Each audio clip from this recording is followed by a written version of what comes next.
Millions of people around the world drive with Uber every I single like the week. freedom about it, flexibility. Choose when and where they receive business. A high demand period that Uber calls a The smart surge, ones only drive If you're not surge. intending on taking rides for a particular period of like time, driving log out. for Uber. or drive the flat rate and make a lot less money. Uber ist zurzeit in aller Munde. Keith Chen has studied how monkeys and people, including Uber drivers, react to financial incentives. He's looked at grammar rules and savings rates and identified that what language you speak inherently makes you a better saver, or not. If these seem like widely disparate intellectual domains, it's because Keith is a behavioral economist, which kind of makes him a bit of a David Attenborough of the business world. Keith's work offers insights into what makes some language groups natural savers, how much money will it take to nudge Uber drivers out to work on a cold, dark night, and even how far away from our jobs we are prepared to live. He investigates our most base emotions to find out what will humans do and for how much money, and why sometimes money does not matter at all. From the University of Sydney Business School, this is Sydney Business Insights, the podcast that explores the future of business.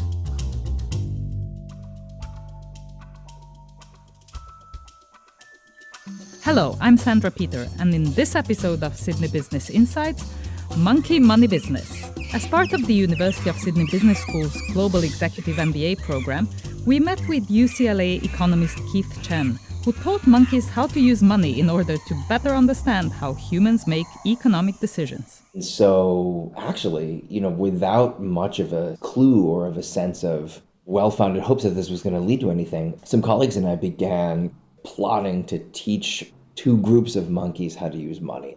Not just any sort of monkey. Keith specializes in academic monkeys, the kinds whose usual habitat is one of the great US universities.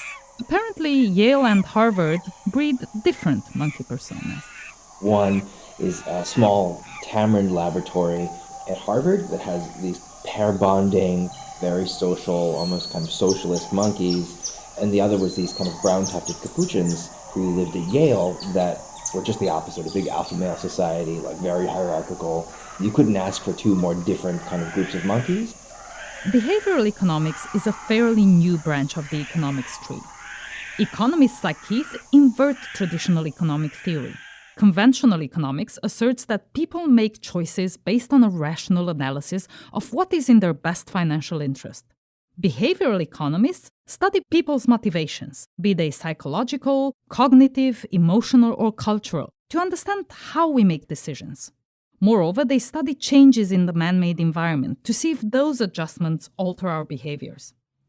So one of the things that really jumps out in behavioral economics is that a lot of the most puzzling behaviors we see in people surround money and the way that we think about money and the way that we use money as kind of critical metrics and or reference points for a lot of our behavior. Keith's TED Talk on how your mother tongue directly influences whether you're a lifelong saver or a spender has been downloaded more than 1.7 million times. As a fluent Chinese and English speaker, Keith understood that the two languages treat time, the past, present, and future, very differently. This led me to, as a behavioral economist, to an intriguing hypothesis. Could how you speak about time, could how your language forces you to think about time, affect your propensity to behave across time? You speak English, a futured language, and what that means is that every time you discuss the future or any kind of a future event, grammatically you're forced to cleave that from the present and treat it as if it's something viscerally different. Now, suppose that visceral difference makes you subtly disassociate the future from the present every time you speak. If that's true, and it makes the future feel like something more distant and more different from the present, that's going to make it harder to save. If, on the other hand, you speak a futureless language, the present and the future, you speak about them identically. If that subtly nudges you to feel about them identically, that's going to make it easier to save. Associate Professor Keith Chen is from the Nudge School of Economics. Nudge proponents advocate the use of incentives to push or nudge people into making good decisions. Things like governments automatically enrolling citizens into pension plans rather than running a voluntary opt-in scheme have increased the number of people with savings plans. Likewise, countries that require their citizens to consciously opt out of being an organ donor have achieved donor rates of over 90%. Nations that don't nudge tend to have organ donation rates below 20%. It's about motivating people to do a good thing rather than punishing them for making poor decisions. And companies also use nudge principles to maximize their returns. Recently, Keith has been advising Uber on its pricing policy, helping the rideshare platform to land on that sweet spot where drivers are making good money to justify them being on the platform, ensuring a ready supply, so that customers are satisfied with the price and the convenience. But to start with, I wanted to know how Keith's monkey studies contributed to his understanding of human behavior. Keith, you're an economist by training, but you're not the traditional kind of economist. I'm a lapsed economist, and we economists tend to think about how people make decisions and try to understand how they part with their hard-earned money. You studied with monkeys at Yale. Tell me a bit about that. When I was in grad school, a really interesting and powerful finding came out that shaped a lot of the way I thought about things. So when I was learning all of these kind of fascinating findings in behavioral economics, I thought to myself, well, something else that's really striking is how universal they seem. This is not just a British way of thinking about money or a Chinese way of thinking about money or an American way of thinking about money. This just seems to be deeply human. And the question was, well, does that teach us that it's some fundamental feature of our cognition? But that's a little hard to establish because you could imagine that, in some sense, globalization means we're all kind of subjected to the same basic market forces, and those market forces are pretty common across a lot of different settings. So one thing that I was curious about was, well, is it possible to think about how universal our kind of hang-ups in our behaviors towards money are by asking a broader question, which is saying, well, one way of establishing that the ways that we think about money are universal across all humans would be to say, well, it's even broader than that. It's universal across a wide swath of primates. What Keith was trying to gauge was how far along the evolutionary chain did the association of money as a measure of value hold true. And so actually, without much of a clue or of a sense of well-founded hopes that this was going to lead to anything, some colleagues and I began plotting to teach two groups of monkeys how to use money. Keith set out to challenge the belief that humankind's knack for monetary exchange belonged to us alone. Monkeys have a bottomless appetite for sweet foods, so using marshmallows, apples, and grapes as rewards, Keith and his collaborators proved that monkeys can learn to use coins, hard, inedible metal, as something of tradable value. The monkeys not only understood they could use money to buy delicious food, they also learned to use money to conduct more complex transactions, such as taking a gamble. In his experiments, the monkeys learned to express their preferences for risk in that they might be willing to forego immediate enjoyment of their treat and subject themselves to the possibility of a loss or gain just on the toss of a coin. The monkeys even displayed human-like reactions to unexpected events. Price shock. When grapes suddenly cost 2 coins, they would buy less. And price discounts. The apples are half price, so let's buy a few more. Interestingly, though, when we started to investigate whether or not these groups of monkeys, when put in very, very similar situations to humans in economic decision-making settings, what was amazing was that there was no statistical test we could run that on some very, very basic levels could establish a difference between these monkeys and the median American stock market investor, right? Keith and his colleagues decided to test how monkeys responded when they were deprived of something they expected or hoped to get, compared to how they felt when they received an unexpected treat or benefit. In economics, this is the concept of loss aversion, the apparently illogical psychological response that says we humans feel more pain at losing something than we feel joy when gaining something of equal value. For example, how upset do I feel when something that I planned to purchase for $10 now costs $12, subjecting me to an unexpected loss of $2? How upset does that make me feel? Versus how happy do I feel when something that I planned to buy for $10 is now on sale for $8 and subjecting me to an unexpected $2 gain? Study after study has shown that psychologically humans feel the pain of loss twice as powerfully as the pleasure of gain. Keith wanted to know how far along the evolutionary tree this loss aversion traveled. This appears to continue up until the point when it just doesn't. Like, pigeons on this dimension are much smarter than us. They weigh that gain and that loss equally, right? It's just $2. You should feel just as sad losing $2 as you feel happy finding $2. And even some very distant primates, like lemurs, appear not to show any kind of asymmetry. What's kind of cool about those results is it kind of almost allows us to, in some sense, pinpoint within a 10 million year range exactly when this kind of way of thinking about gains and losses, this kind of loss-averse part of our psychology, appears to kind of enter our cognitive toolbox. So does culture amplify that? It's a little bit hard to put a number on how much culture amplifies versus just kind of reflects this innate tendency. But one thing that we do see in some behavioral economic studies is that people, when they get a lot of regular feedback, can train themselves not to react in irrational ways to these gains and losses. Professional poker players, you hear a lot about teaching themselves not to steam. They just took a loss.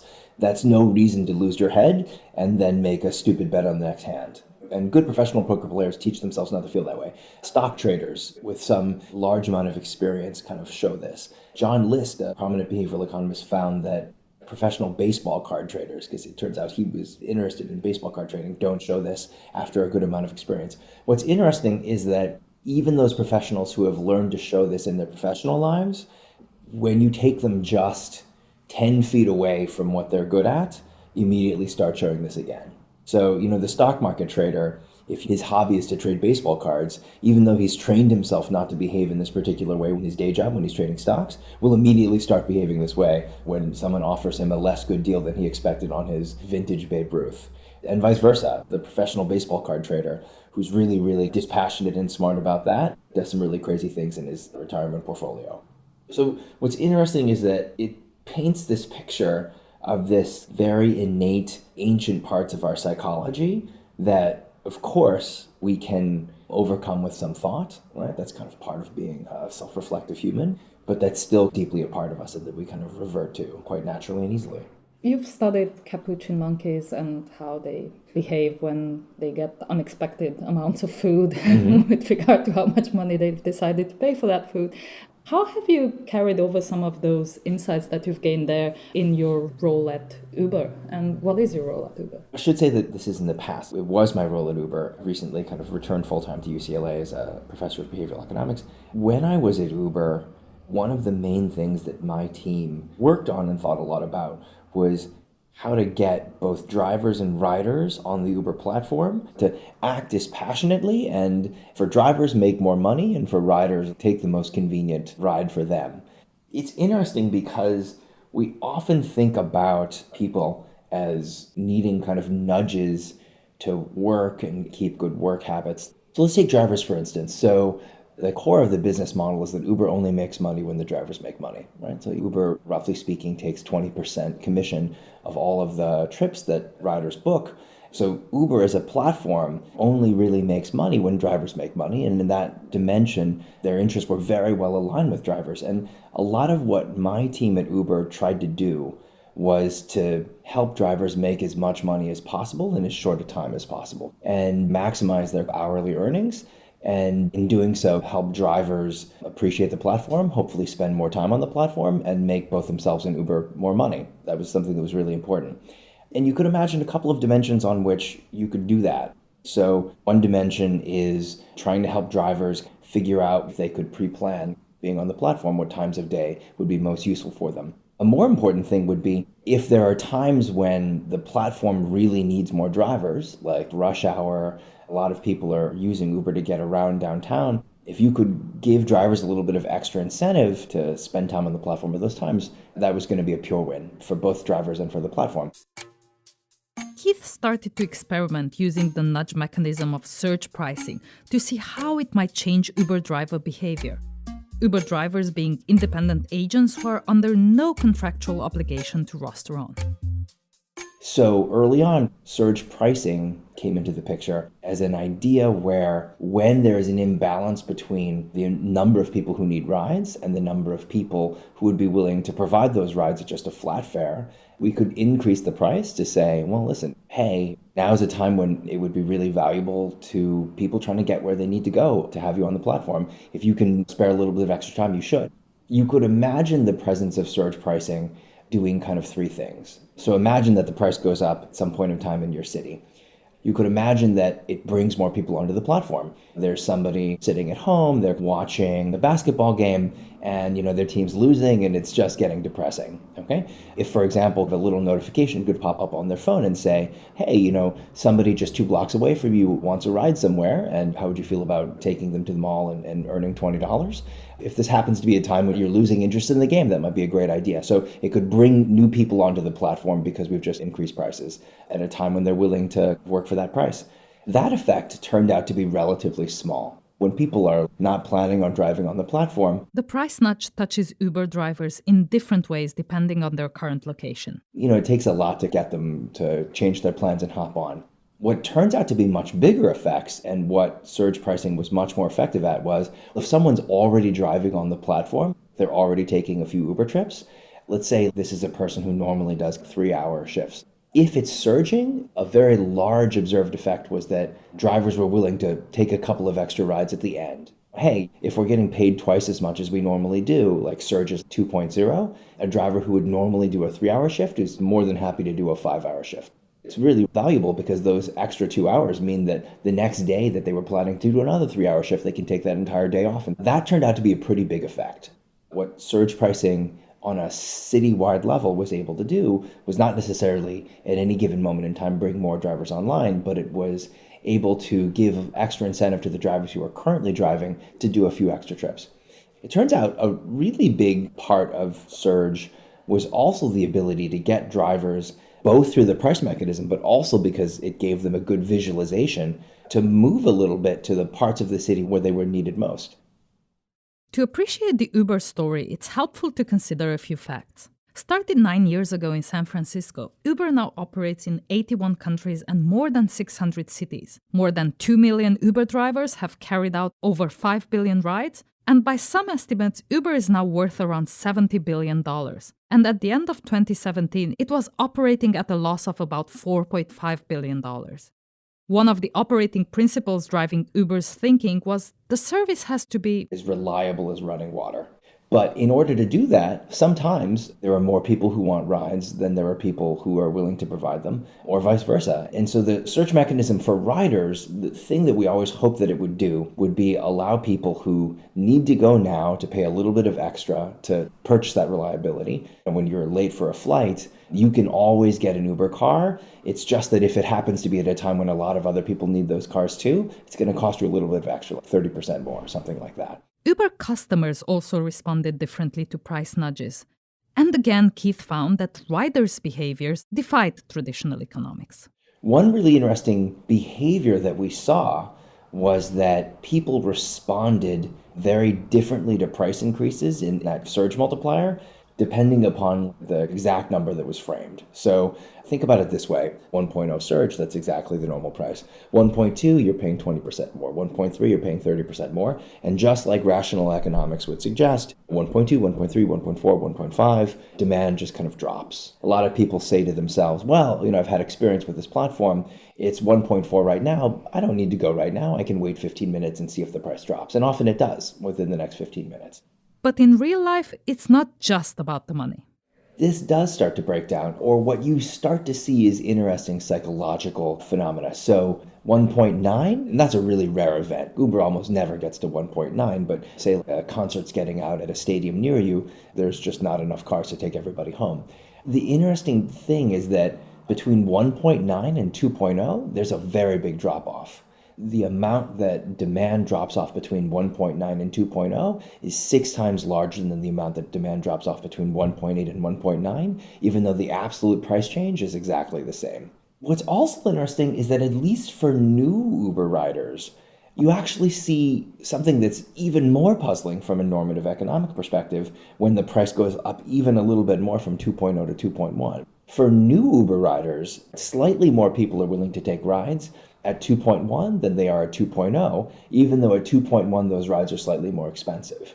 And what appears to be the case is that, imagine yourself taking a ride, you're preparing to kind of go somewhere, and a warning flashes up and says, hey, listen, we're really sorry, demand is off the charts. This ride is going to cost 2 times more than normal. Do you accept or do you reject? versus this ride is going to cost 2.1 times more than normal. Do you accept or do you reject?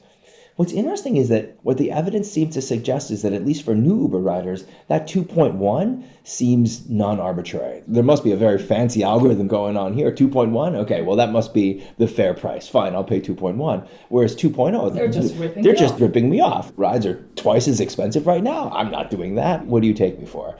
And that's quite robust. So a lot of what my team at Uber had to deal with were these interesting quirks of psychology that meant that the platform performed a little bit differently than the perfectly rational, highly tuned model of dispassionate economic agents would tell you. One initial proposal was, well, we think people should actually dislike higher prices and like lower prices. And so if they're actually taking more trips at 2.1 than at 2, then we think they're probably making a mistake and we should take some blame for that. We're presenting this information in a way that is eliciting this response. One suggestion was, well, if this is how people treat these prices, the fully efficient thing that saves people as much money as possible while allowing as many trips to happen on the platform as possible would be to avoid surging 2.0 at all costs. As the surge mechanism says, we should be charging at higher and higher prices to keep the service reliable. You could imagine us holding surge at 1.9 longer than we normally might have, and then at some point jumping straight to 2.1 instead of 2.0. You could think of that as using behavioral insights to basically make decisions for new Uber riders as if they were experienced Uber riders, help get a little bit more quickly to behavior that we would see from experienced riders on the Uber platform. In the end, we decided that even if that might have made sense, what deeper lesson this was teaching us was that this form of presenting the surge price information was not helping people make the best decisions in their own self-interest, and the right solution was just to make the price more transparent. So what we started to do was, instead of saying this is 1.3 times the normal price, 1.5 times the normal price, we just started estimating that price for you and calculating it and saying, oh, you want to go to that museum downtown? The trip is going to cost you $10.67. Oh, I'm sorry, demand is off the charts. There's no cars near you. Now the trip is going to cost you $13.62. How do you feel about that? And when we started presenting prices in a much more natural way, which, to tell you the truth, we should have been doing from the beginning, but in terms of the dollar amount that it's going to take you to get from A to B, you saw all of these kinds of somewhat irrational behaviors just immediately disappear.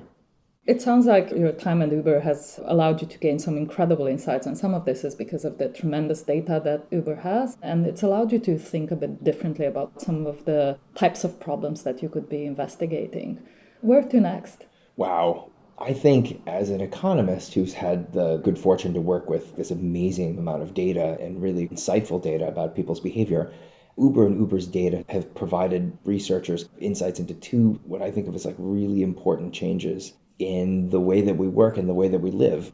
So the first is that the possibility that technology like Uber, but I think this is only expanding to other areas of the economy, provide more and more flexibility to people in the use of their time and how they spend it and how they work. So as a professor, I'm actually in one of the most flexible professions around. I mean, there's times when I have to be in the classroom and I have to be teaching, and those are pre-scheduled. But besides that, basically nobody tells me when I should be working, when I shouldn't be, where I should be working. I can work from my office, or I can think as I go for a walk in the park. I have a lot of flexibility in the control and the use of my own time. What I had started to realize was that that's a tremendous luxury that I shouldn't take for granted.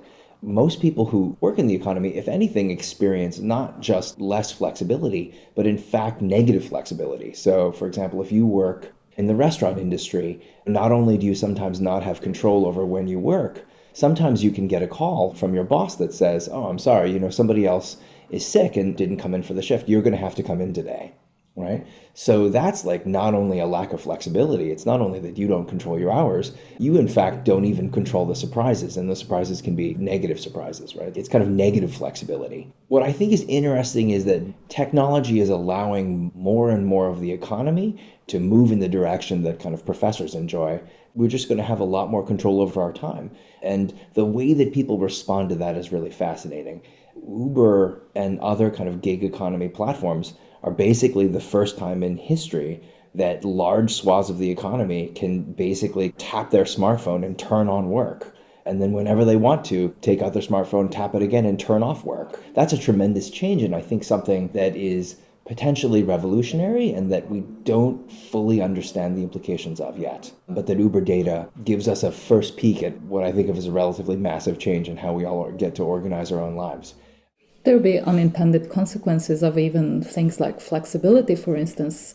As much as Uber allows for more flexible work, it also has the ability to incentivize me to work maybe more than it's optimal for me, or to get me to work when I shouldn't be working simply because of the incentives that it can build into the platform. Yeah, certainly in a traditional kind of world where your job asks you to be there from 9 to 5, in an ideal world, just giving you complete control over those hours can only make you better off. It just gives you flexibility to kind of make your work kind of work for you as opposed to the other way around.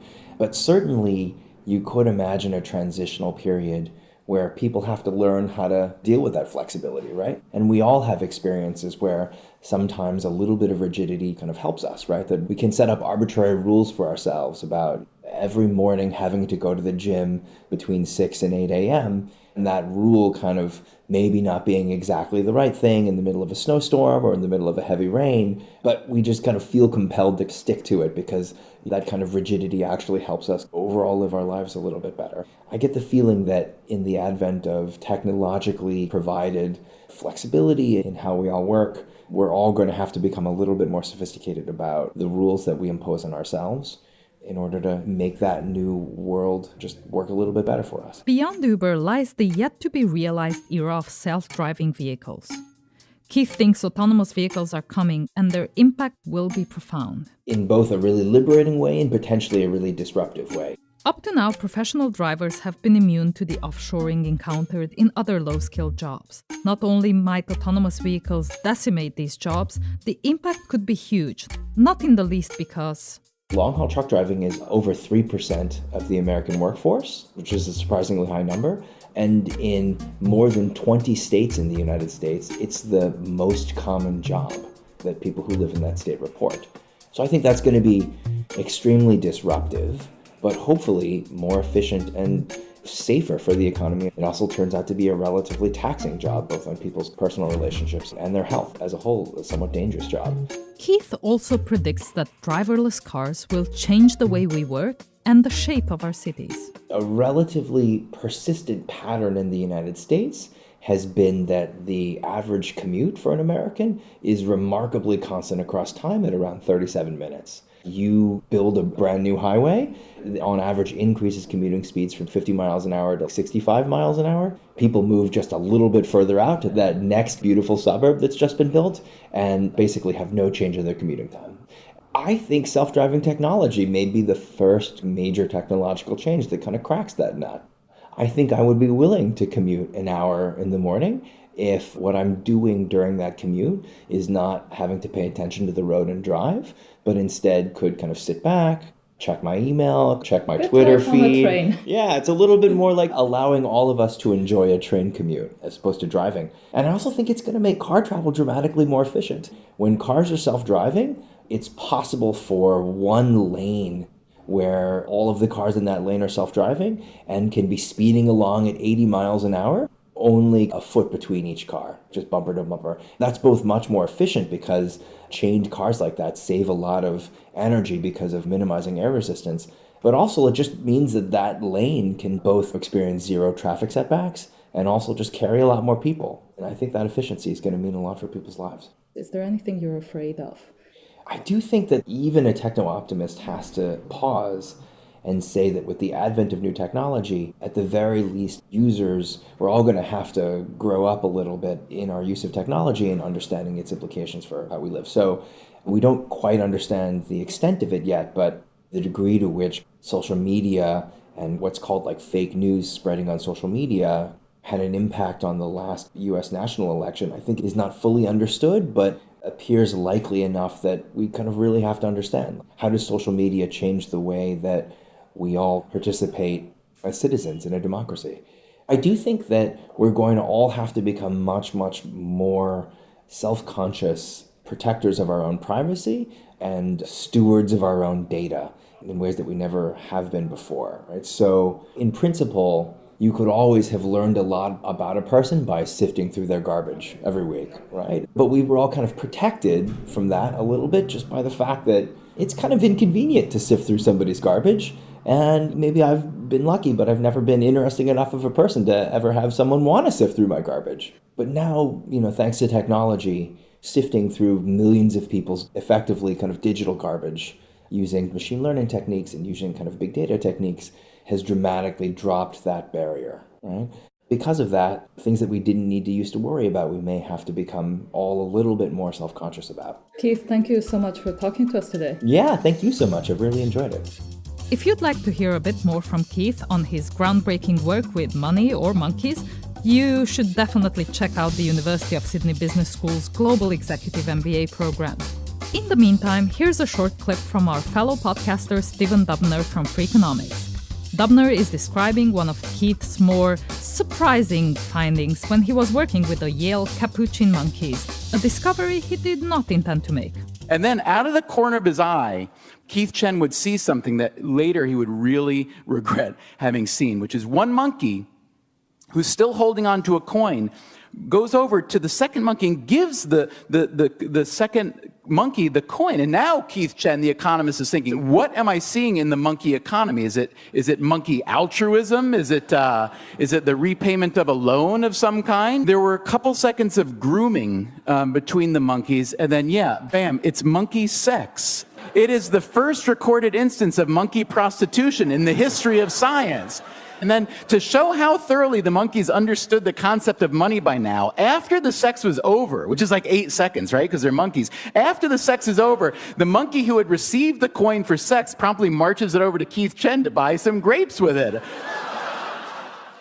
People like Keith Chen are part of the group of international thought leaders involved with the University of Sydney Business School's Global Executive MBA program. To find out more about our immersive experiential learning delivered in multiple countries around the world, from the UK to India, from Israel to the US, go to our website, mba.sydney.edu.au. This podcast was made possible by Jacqueline Hall and Megan Wedge, who made this story feel good and sound awesome. You've been listening to Sydney Business Insights, the University of Sydney Business School podcast about the future of business. You can subscribe to our podcast on iTunes, Stitcher, Libsyn, Spotify, SoundCloud, or wherever you get your podcasts. And you can visit us at sbi.sydney.edu.au and hear our entire podcast archive, read articles, and watch video content that explore the future of business.